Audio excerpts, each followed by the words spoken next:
में एसी थे, लेकिन इस कमरे के घर में मुझे पंखा भी नसीब नहीं होता है। गर्मी बहुत ज्यादा थी। गर्मी से परेशान नैना पसीने से तरबतर होकर पंखे के नीचे अपनी चारपाई पर बैठी थी। तभी ओ जेठानी जी, पंखे की सारी हवा क्या आप ही खाएंगी? गर्मी मुझे भी लग रही है, अपनी चारपाई थोड़ी खिसकाइए, मुझे अपनी चारपाई पर बैठना है। मैं क्यों हटाऊं अपनी चारपाई? मैं पंखे के नीचे से नहीं हटने वाली, समझी तुम? कृति के माथे से पसीना टपक रहा था। गर्मी की वजह से कृति का पारा पहले से ही हाई था। ऊपर से नैना अपनी बातों से उसे और गुस्सा दिला देती है।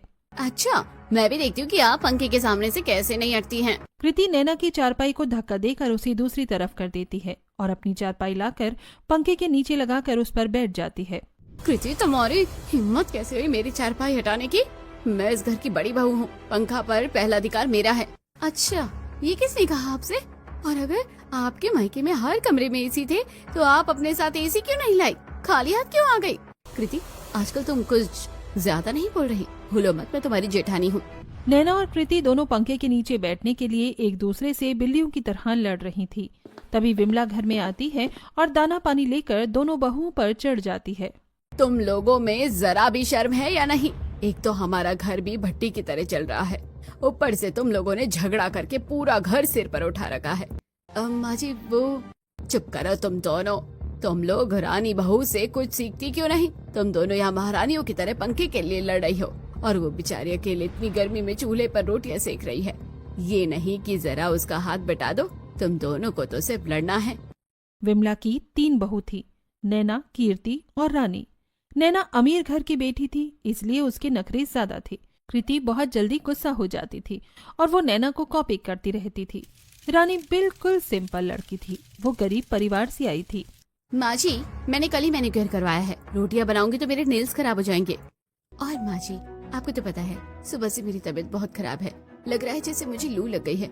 मैं तो आपको कहने वाली थी कि आप मुझे डॉक्टर की फीस दे दीजिए, कल मुझे डॉक्टर के पास जाना है। वैसे भी रानी ने सारी रोटियां बना ली, तो आखिर की रोटी भी बना लेने दीजिए। इस तरह दोनों बहू बहाने बनाकर काम से बच जाती हैं और बेचारी रानी को अकेले 8 लोगों का खाना बनाना पड़ता है। रोटियां सेकने में रानी की हालत खराब हो जाती है। पता नहीं कैसी जेठानी मिली है मुझे, ये दोनों तो घर का कोई काम भी नहीं करती है। इतनी गर्मी में खाना बनाते बनाते तो मेरी हालत खराब हो गई है। रानी जैसे तैसे करके सभी परिवार वालों के लिए खाना बनाती है। खाना बनाने के बाद रानी के कपड़े पसीने से पूरे भीग गए थे। वो हवा खाने के लिए जैसे ही पंखे के पास आती है। रानी, तुमसे बदबू आ रही है, जाओ जाकर नहा कर आओ। पंखे के नीचे क्यों खड़ी हो? तुम्हारी वजह से पूरा कमरा महक रहा है। दीदी, आप कैसी बातें कर रही हैं? पसीने की स्मेल से क्या घर महक सकता है? आप थोड़ा खिसक जाइए ना, मुझे हवा खाने दीजिए, गर्मी लग रही है। मैं अभी खाना बना कर आई हूँ। मैं नहीं हटूंगी, तुम जाओ जाकर नहा कर आओ। नैना रानी को 2 मिनट भी पंखे के नीचे खड़ी नहीं होने देती है और उसे नहाने के लिए भेज देती है। रानी पहले से ही गर्मी से परेशान थी, तो वो नैना से बहस नहीं करती है और जाकर नहा लेती है। रात में सभी खाना खाते हैं और फिर जैसे तैसे गर्मी में सोते हैं। अगली सुबह, अरे कृति, जल्दी करो ना, कपड़े बदलने में क्या इतनी देर लगती है? मुझे भी कपड़े चेंज करना है, इन कपड़ों में मुझे बहुत गर्मी लग रही है। कृति अपने एक कमरे के घर में एक कोने में पर्दा घेर कर कपड़े चेंज कर रही थी। आपकी प्रॉब्लम क्या है जेठानी जी? चैन से कपड़े भी नहीं बदलने दे रही हैं। आप 5 मिनट का इंतजार कीजिए, मैं 5 मिनट में कपड़े चेंज करके बाहर निकल आऊंगी। नैना बहू, मैं जानती हूँ तुझे गर्मी लग रही है और तेरे कपड़े पसीने से भीग गए हैं, पर अब एक कमरे का घर है तो थोड़ा एडजस्ट तो करना ही पड़ेगा। विमला बीच में आकर दोनों की बहस को शुरू होने से पहले ही रोकती है। तभी, मुझे इतनी उमस और गर्मी में कपड़े चेंज करने के लिए भी लाइन में लगना पड़ रहा है। हे भगवान, मैंने तेरा क्या बिगाड़ा था? किस पाप की सजा दे रहा है मुझे? भगवान को क्यों परेशान कर रही हो दीदी? किसने कहा था आपसे एक कमरे वाले घर में शादी करने के लिए? आप तो अमीर घर से हो, आपको तो किसी अमीर परिवार में शादी करनी चाहिए थी। मेरी तो लव मैरिज थी। आदित्य ने कहा था कि वो सीए का एग्जाम क्लियर कर लेंगे और शादी के बाद हमारी लाइफ सेट हो जाएगी, लेकिन वो एग्जाम क्लियर नहीं कर पाए और 5,000 की नौकरी कर रहे हैं। लेकिन कृति, तुमने तो अरेंज मैरिज की थी ना, तो तुमने एक कमरे वाले घर में शादी क्यों की? नैना और कृति एक दूसरे को नीचा दिखाने का एक मौका नहीं छोड़ती थी। जेठानी जी, आप दोनों इस तरह से बातें क्यों कर रही हैं? आपकी बातें सुनकर माँ जी को बुरा लगेगा। आप लोग ऐसी बातें मत कीजिए। रानी, तुम ज्यादा मत बोलो, तुम तो गरीब घर से हो, तुम्हें एक कमरे में रहने की आदत है, तो तुम्हें हमारे बीच में बोलने की जरूरत नहीं है। तुम जाकर अपना काम करो।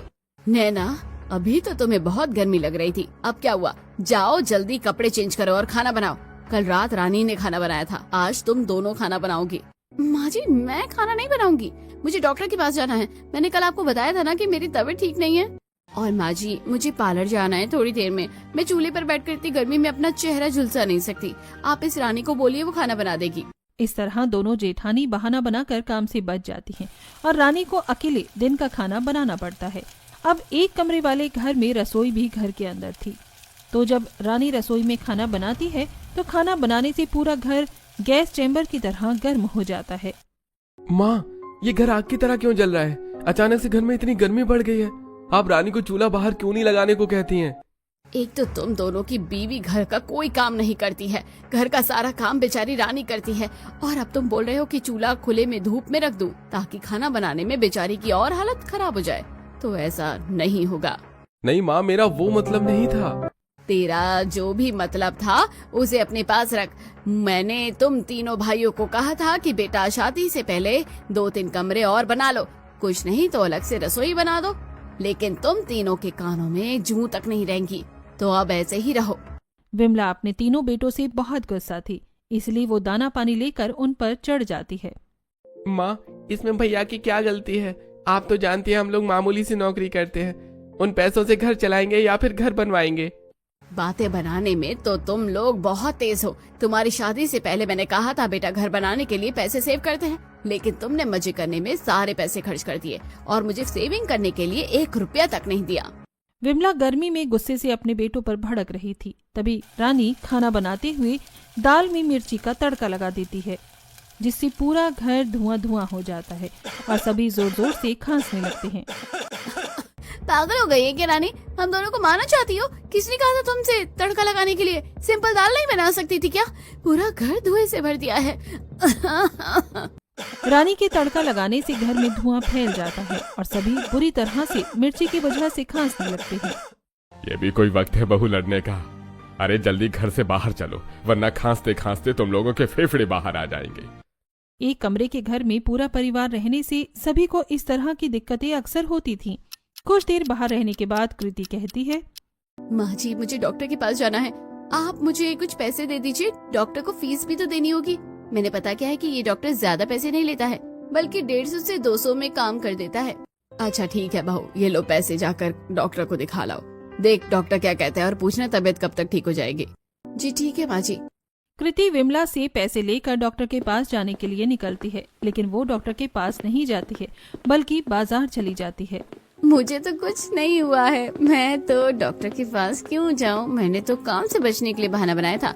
अब जो पैसे बचे हैं उससे मैं एंजॉय करूंगी। वैसे भी शादी के बाद ये मेरी पहली गर्मी है। कृति एक फ्रूट सलाद बेचने वाले आदमी के पास जाती है और उससे मिक्स फ्रूट सलाद खरीदती है। फ्रूट खाते हुए, इतनी सड़ी गर्मी में इन फलों को खाकर कितना आराम मिल रहा है, मजा आ गया ये खाकर।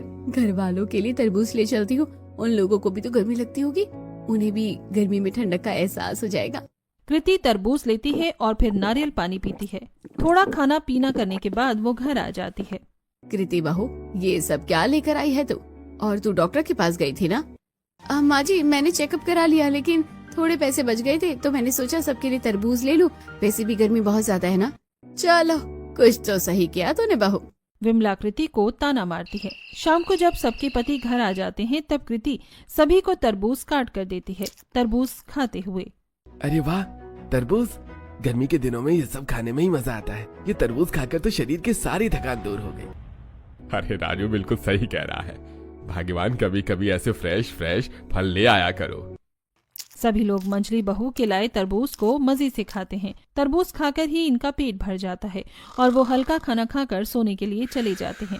दिन में तो कृति और नैना चारपाई को पंखे के नीचे लगाने में सोई थीं, लेकिन रात में सभी लोग नीचे दरी बिछाकर सोते थे। ये कैसे सो रही हो कृति? अपना हाथ दूसरी तरफ करो, मुझे गर्मी लग रही है और ऊपर से तुम मुझसे चिपक गई हो। चिपकू कहेंगी। मुझे भी आपसे चिपकने का कोई शौक नहीं है। वैसे भी हम 8 लोग इतनी छोटी जगह में कितनी मुश्किल से सो रहे हैं, तो नींद में हाथ पैर यहाँ वहाँ तो जाएगा ही ना। इसमें इतना ओवर रिएक्ट करने की क्या जरूरत है? गर्मी की वजह से इन लोगों को सोने में पहले से ही दिक्कत हो रही थी। ऊपर से आधी रात में नैना और कृति बहस करना शुरू कर देती हैं, जिससे तंग आकर, नैना ये सब क्या है? तुम लोग ना दिन देखती हो ना रात, बस हर वक्त लड़ती रहती हो। अरे तुम दोनों तो फिर भी पंखे के नीचे सोई हो, रानी बेचारी तो कोने में सोई है, उसे हवा भी नहीं लग रही है, फिर भी वो शिकायत नहीं कर रही, और एक तुम लोग हो, पूरा नींद खराब कर दी है। मैं जा रहा हूँ बाहर सोने। निखिल भी मुंह बनाकर उठता है और पसीना पोंछते हुए अपनी चारपाई, चद्दर और तकिया लेकर बाहर सोने के लिए चला जाता है। अरे एक तो गर्मी की वजह से सोना मुश्किल हो गया है, ऊपर से तुम लोगों ने हद कर दी है। तुम्हारी पहली गर्मी में ये हालत है तो पता नहीं आगे आने वाली गर्मियों में क्या करोगी। अब तुम्हारी शादी एक कमरे के घर में हुई है तो थोड़ा एडजस्ट करना सीखो। कब तक ऐसी लड़ती रहोगी? इतनी बकबक में मुझे नींद नहीं आ रही है, मैं भी भैया के साथ बाहर सोने जा रहा हूँ। घर के सारे मर्द घर के बाहर आंगन में चारपाई लगाकर सो जाते हैं और तीनों बहू अपनी सास के साथ कमरे में सोती हैं। अगली सुबह नैना दीदी, आप मेरे कपड़े अलमारी से बाहर निकालकर क्यों फेंक रही हैं? मुझे मेरे कपड़े रखने की जगह नहीं हो रही। देखो तुम्हारे कितने थोड़े से कपड़े हैं, तुम एक पोटली बनाकर अपने कपड़े उसमें रख लो। मुझे मेरे कपड़ों को रखने के लिए ज्यादा जगह चाहिए होती है। नैना बहू, ये क्या बदतमीजी है? ये अलमारी जितनी तुम्हारी है उतनी रानी की भी है। अगर तुम्हें कपड़े रखने में दिक्कत हो रही है तो कहीं और कपड़े रखो। रानी अलमारी से कपड़े नहीं निकालेगी, समझी तुम? और जाओ जाकर घर की सफाई करो, घर बहुत गंदा हो गया है। अपनी सास से डांट खाने के बाद नैना अलमारी में जगह बना देती है। रानी अपने सारे कपड़े अलमारी में रख देती है। कपड़े रखने के बाद रानी बाहर आंगन में बैठकर बर्तन धोती है तो वहीं नैना घर में डस्टिंग करती है। ऐसे ही दिन गुजरते हैं। एक दिन नैना और कृति तैयार होकर बाहर जा रही थी। तब तुम लोग इतना तैयार होकर कहाँ जा रही हो और तुमने मुझे बताया भी नहीं? अब वो माँ जी, हम लोग वाटर पार्क जा रहे हैं। आजकल बहुत ज्यादा गर्मी हो रही है तो सोचा वाटर पार्क चली जाओ। अगर तुम दोनों जा ही रही थी तो रानी को भी अपने साथ ले जाती। वो माँ जी, हमारे पास सिर्फ 2 पास थे और मेरे पास ज्यादा पैसे भी नहीं थे ना, इसलिए मैं सिर्फ कृति को लेकर जा रही हूँ। रानी को मैं किसी और दिन लेकर जाऊंगी। इतना कहकर दोनों बहू वाटर पार्क चली जाती हैं। उनके जाने के बाद ये दोनों एक नंबर की चंट चालाक है, लेकिन मैं भी इनके साथ हूँ। मुझे भी पता है कि ये लोग रानी को अपने साथ ले जाना ही नहीं चाहती थी, इसलिए दोनों चले गए और रानी को घर पर ही छोड़ दिया। मुझे रानी के लिए बहुत बुरा लग रहा है। बेचारी की पहली गर्मी है ससुराल में और उसे सारा दिन घर का काम करना पड़ता है। क्या हुआ माँ जी, आप इतनी परेशान क्यों लग रही है? कुछ नहीं बहू, इन दोनों को जाने दो वाटर पार्क। हम दोनों शाम को बाजार घूमने के लिए चलेंगे और मजे से खाना पीना करेंगे। विमला की बात सुनकर रानी खुश हो जाती है। वहीं वाटर पार्क में नैना और कृति नैना के दोस्तों के साथ बहुत मजे करती हैं। वो लोग बहुत सारी राइड्स करती हैं और जूस पीती हैं। जूस पीते हुए अच्छा हुआ हम लोग उस रानी को लेकर नहीं आए, वरना तो इतना एंजॉय करने के बाद वो हमारी पूंछ बनकर हमसे चिपक जाती। मेरे लिए तो एक पूंछ काफी है, इसलिए तो रानी को घर छोड़कर आई हूँ। कृति नैना का ताना समझ जाती है और थोड़ी उदास हो जाती है। फिर वो लोग वाटर पार्क में वाटरफॉल के नीचे जाकर बैठते हैं और एक दूसरे पर पानी फेंक कर मजे करते हैं। शाम को रानी तैयार होकर विमला के साथ बाजार जाती है। बता बहू, तू क्या खाएगी? माँ जी, हम लोग पहले फल खाते हैं। सुबह से काम कर रही हूँ, फल खाऊंगी तो थोड़ा अच्छा लगेगा। दोनों सास बहू फल की दुकान पर जाती हैं और उनसे फल खरीद कर खाती हैं। रानी घर के काम करके काफी थक गई थी क्योंकि नैना और कृति का काम भी आज उसे ही करना पड़ता है, इसीलिए फल खाकर उसे काफी अच्छा लगता है। माँ जी देखिए, बर्फ का गोला, मुझे बचपन से गोला खाना बहुत अच्छा लगता है। ऐसी बात है तो चल, मैं तुझे गोला खिला देती हूँ। विमला बर्फ का गोला बेचने वाले आदमी के पास जाकर उससे रानी के लिए रंग बिरंगा बर्फ का गोला लेती है। ये गोला तो बहुत ज्यादा टेस्टी है, मजा ही आ गया माँ जी। अच्छा हुआ जो जेठानी जी मुझे अपने साथ वाटर पार्क नहीं लेकर गई, वरना तो मुझे इतना टेस्टी गोला खाने को नहीं मिलता। मैं जानती हूँ माँ जी, आप मुझे खुश करने के लिए अपने साथ बाजार लाई हैं। बहू, मैं तो बस चाहती हूँ कि तुम लोगों की पहली गर्मी ससुराल में अच्छे से बीते। वो दोनों तो मजे करती हैं, लेकिन तुम्हें अकेले सब कुछ करना पड़ता है, इसलिए मैं तुम्हें खुश करना चाहती थी। दोनों सास बहू गोला खाते हुए बातें करते करते घर आ जाती हैं। नैना और कृति पहले से ही वाटर पार्क से आ चुकी थीं। रानी को गोला खाते देखकर दोनों बहू जलन से मुंह बना लेती हैं। ये क्या माँ जी, आप सिर्फ रानी को प्यार करती हैं? आप उसे गोला खिला रही हैं, लेकिन आज तक आपने हमें तो गोला नहीं खिलाया। तुम लोग तो वाटर पार्क गई थी ना, पेट भरा नहीं क्या वहाँ मजे करके, जो अब तुम्हें गोला खाना है? तुम लोग रानी को लेकर नहीं गई थी तो रानी ने तुम्हें कुछ कहा क्या? तो तुम रानी को देखकर ऐसी बातें क्यों बोल रही हो? विमला की बात सुनकर नैना चुप हो जाती है। नैना और कृति आज काफी थक गई थी तो वो बिना लड़ाई किए सो जाती हैं, जिससे बाकी के घर वाले भी चैन से सो पाते हैं। अगली सुबह जब विमला की नींद खुलती है तो वो डर जाती है। भूतनी, भूतनी, माँ जी ये मैं हूँ नैना। कल वाटर पार्क में घूमने के चक्कर में मुझे बहुत टैनिंग हो गई थी, इसलिए स्किन क्लियर करने के लिए फेस पैक लगाया है। मैं तो तंग आ चुकी हूँ तुम लोगों के ड्रामे से। हर दिन कुछ ना कुछ लगा ही रहता है तुम्हारा। जल्दी निकालो ये फेस पैक जो भी है। माँ जी बस 15 मिनट में निकाल दूंगी। नैना इतना कहती है कि तभी दरवाजा खटखटाने की आवाज आती है। माँ दरवाजा खोलो, मैं आई हूँ। विमला की बेटी पायल अपनी सास कुंती के साथ अपने मायके आई थी। नैना जाकर दरवाजा खोलती है। अरे ये पायल, ये कौन है तुम्हारे घर में?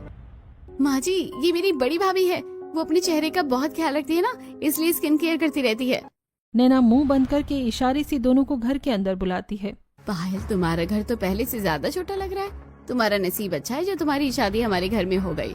हमारे घर में तो तुम्हारा अकेले का कमरा इस घर से बड़ा है। पायल भी पहले एक कमरे वाले घर में ही रहती थी, लेकिन उसकी शादी एक अमीर घर में हो गई। तीनों बहू के आने के बाद उनका सूटकेस, बाकी के सामान सब घर के एक कोने में यहाँ वहाँ फैला कर रखे हुए थे, क्योंकि नैना और कृति लड़ने के चक्कर में हमेशा एक दूसरे का सामान यहाँ वहाँ कर देती थी, जिससे घर बड़ा होने के बाद भी छोटा लग रहा था। समदन जी अंदर आकर बैठिए ना। घर में मेहमानों के आने के बाद भी नैना अपने स्किन केयर में बिजी थी। वो आईने के सामने खड़े होकर अपने चेहरे पर अलग अलग तरह की क्रीम लगा रही थी। तभी दीदी कब तक आईने के सामने खड़ी रहोगी? हटो ना, मुझे भी तैयार होना है। कृति मुझे तैयार होने दो। तुम्हें दिखाई नहीं दे रहा है कि मैं मेकअप कर रही हूँ? मुझे डिस्टर्ब मत करो। नैना और कृति दोनों मेहमानों के सामने ही लड़ने लगती हैं, जिसे देखकर कुंती हंसने लगती है। पायल तुम्हारी भाभी तो बिल्लियों की तरह लड़ती है। इसमें बेचारी की क्या गलती? एक कमरे वाले ससुराल में शादी जो हुई। कुंती की बात सुनकर पायल को बुरा लगता है। रानी ये सब कुछ देख रही थी, इसीलिए वो मामला संभालने के लिए जल्दी से कुंती और पायल के लिए खसखस, गोंद कतीरा, सब्जा सीड्स और सौंफ, गोला, मिर्च वगैरह डालकर अच्छा सा शरबत बनाती है। आप लोग बाहर से आई हैं, ये शरबत पीजिए, आप लोगों को अच्छा लगेगा। रानी कुंती और पायल दोनों को शरबत पिलाती है। कुंती को शरबत बहुत ही ज्यादा पसंद आता है। क्या बात है बेटा, तुमने तो बहुत ही अच्छा शरबत बनाया है। ये शरबत पीकर तो एकदम से सारी थकान दूर हो गई है। बहुत अच्छा लग रहा है मुझे। पायल तुम्हारी छोटी भाभी तो बड़ी समझदार है। कुंती की बातें सुनकर रानी को अच्छा लगता है। रानी मेहमानों के लिए खाना बनाती है और सभी को खिलाती है। खाना खाकर मेहमान घर चले जाते हैं। तभी पायल का फोन आता है। आज तो कृति भाभी और नैना भाभी ने मेरी सास के सामने मेरी बेइज्जती करवाने का एक भी मौका नहीं छोड़ा था। अच्छा और रानी भाभी ने सही समय पर सब कुछ संभाल लिया, वरना तो मुझे मेरे ससुराल में बहुत ताने सुनने पड़ते, दोनों बड़ी भाभीयों की वजह से। मुझे इन दोनों के ऊपर बहुत गुस्सा आ रहा है। मैं उनकी खबर लेती हूँ। थोड़ी देर पायल से बात करने के बाद विमला फोन रख देती है। आज तुम लोग क्या कर रही थी मेहमानों के सामने? मैं जानती हूँ एक कमरे वाले घर में तुम लोगों को रहने में काफी दिक्कत हो रही है, लेकिन रानी भी तो यहाँ रह रही है, वो भी तो एडजस्ट कर रही है, तो तुम लोग क्यों नहीं करती? माँ जी आप हमें क्यों डांटती रहती है? रानी तो गरीब घर से आई है, उसे एक कमरे में रहने की आदत है। मेरे मायके में तो मेरा अपना अलग रूम था, इसलिए मुझे यहाँ इतनी दिक्कत होती है। नैना इतना कहती है कि तभी बाहर से किसी औरत की आवाज आती है। विमला तू घर पर है? विमला सरोज को घर के अंदर बुलाती है और चारपाई पर बैठाती है। रानी उसके लिए भी शरबत लाती है। विमला तेरा घर तो कितना गर्म है, ऊपर से एक कमरे वाले घर में 3 बहू एक साथ कैसे रहती है? मेरी बहू तो एसी के बाहर कदम तक नहीं रखती। सबका अपना अपना नसीब है। तेरा बेटा सीए का एग्जाम पास करके चार्टर्ड अकाउंटेंट बन गया और मेरे बेटे ने बीपीओ में जॉब कर ली। एक बेटा प्राइवेट स्कूल में पढ़ता है और एक डेटा एंट्री का काम करता है। अब घर में कमाई जितनी होगी उतना ही पैर फैलाएंगे ना। मैं समझती हूँ, छोड़ना इन बातों को। और इसे देख, मैं मनाली घूमने के लिए गई थी तो वहाँ से तेरे लिए मोतियों की माला लेकर आई हूँ। इस बार ससुराल में मेरी बहू की पहली गर्मी थी ना, इसलिए हम लोग उसे घुमाने लेकर गए थे। सरोज अपना फोन अपने बैग से निकालकर अपनी और अपने बहू की मनाली में एंजॉय करते हुए फोटो विमला को दिखाती है। विमला सरोज के लिए खुश थी, पर वो मन ही मन दुखी हो जाती है। मेरी तीनों बहुओं की पहली गर्मी इस एक कमरे वाले घर में गर्मी में झुलसते हुए बीत रही है। काश मैं भी अपनी 3 बहुओं की पहली गर्मी को खास बना पाती, लेकिन मेरे पास तो उतने पैसे भी नहीं हैं। विमला की उदासी तीनों बहू को समझ आ जाती है। सरोज थोड़ी देर बात करने के बाद नाश्ता करके चली जाती है। ऐसे ही दिन गुजरते हैं। एक दिन, रानी आज मेरी तबीयत बहुत खराब लग रही है, क्या तुम कपड़े धो दोगी? पर दीदी मैं तो सुबह से काम कर रही हूँ, सुबह का नाश्ता खाना सब मैंने ही बनाया है, मैं थक गई हूँ। रानी प्लीज मेरी मदद कर दो, मेरी तबीयत बहुत खराब लग रही है। अगर मैं धूप में बैठकर कपड़े साफ करूंगी तो मुझे चक्कर आ जाएगा। डॉक्टर ने वैसे भी मुझे आराम करने के लिए कहा है, लेकिन फिर भी तुम्हारी मदद करने के लिए मैं जितना हो सकता है उतना कर देती हूँ। अच्छा ठीक है दीदी, मैं कपड़े धो दूंगी। घर का बहुत ज्यादा काम करने की वजह से रानी की हालत खराब हो गई थी। कड़ी धूप में कपड़े धोने, कपड़े डालने और फिर आग के सामने बैठकर तीनों टाइम अकेले सबके लिए खाना बनाने की वजह से रानी कमजोर हो गई थी। उसका चेहरा मुरझा गया था। एक दिन रानी दोपहर का खाना बना रही थी। वो चूल्हे पर दूध उबलने के लिए रखती है, लेकिन अचानक उसे चक्कर आने लगते हैं। तभी रानी, जेठानी जी, मेरी तबीयत भी कुछ ठीक नहीं लग रही है, मुझे चक्कर आ रहे हैं। क्या आप थोड़ी देर के लिए बस ये दूध देख लेंगी? मैं बस 5 मिनट जाकर आती हूँ। सॉरी रानी, मैं तुम्हारी कोई मदद नहीं कर सकती। मुझे बहुत गर्मी लग रही है, मैं बाहर हवा में बैठने के लिए जा रही हूँ। तुम दूध उबालने के बाद बाहर चली जाना। इतना कहकर नैना बिना रानी की मदद किए घर के बाहर चली जाती है। रानी को बहुत चक्कर आ रहा था, इसलिए वो अपनी साड़ी के पल्लू को पानी में भिगोकर उससे अपना चेहरा पोंछती है। मेरी जेठानी कितनी मतलबी है। वो लोग अपने हिस्से का काम तो मुझसे करवाती हैं, लेकिन मेरी कभी कोई मदद नहीं करती हैं। मैंने तो सोचा था मेरे ससुराल में मेरी पहली गर्मी अच्छे से बीतेगी, लेकिन यहाँ तो मेरी हालत कोलू की बैल जैसी हो गई है। रानी ये सब सोचकर बड़ी उदास होती है और फिर दूध उबालने के बाद अपने खास पाउडर के साथ गोंद कतीरा का शरबत बनाकर पीती। इस आग उगलती गर्मी में शरबत ना होता तो मेरी हालत खराब हो जाती। रानी गरीब परिवार से थी, इसलिए उसे छोटे मोटे जुगाड़ करके गर्मी की मार झेलना आता था। ऐसे ही दिन गुजरते हैं। एक दिन रानी के घर में सुबह में ही बिजली नहीं थी। माँ जी, ये बिजली कब आएगी? सुबह से दोपहर हो गई है, कुछ कीजिए ना, वरना मैं मर जाऊंगी इस गर्मी से। नैना, जिसे हमेशा से ही एसी में रहने की आदत थी और शादी के बाद जो पंखे से जोंक की तरह चिपकी रहती थी, बिजली ना होने की वजह से उसकी हालत खराब हो जाती है। नैना का बीपी लो हो ही गया था, उसे बार बार चक्कर आ रही थी। कृति उसे संभाल रही थी, लेकिन नैना की हालत खराब होती जा रही थी।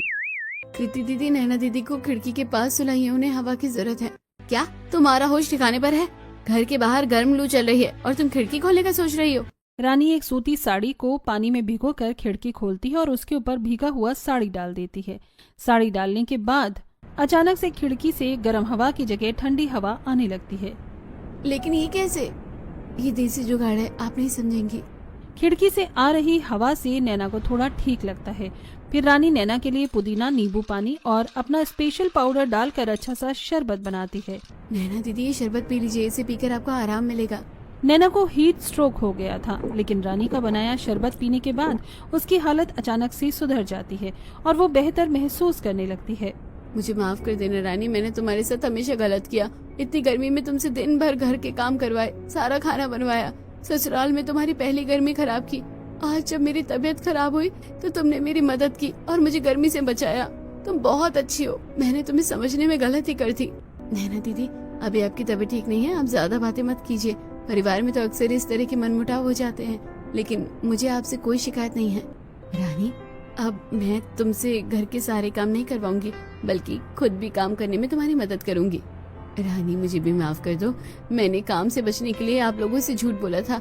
मेरी तबीयत बिल्कुल ठीक है, मुझे कुछ नहीं हुआ है। लू मेरे शरीर को नहीं बल्कि मेरे दिमाग को लगी थी, लेकिन अब वो ठिकाने पर आ गई है।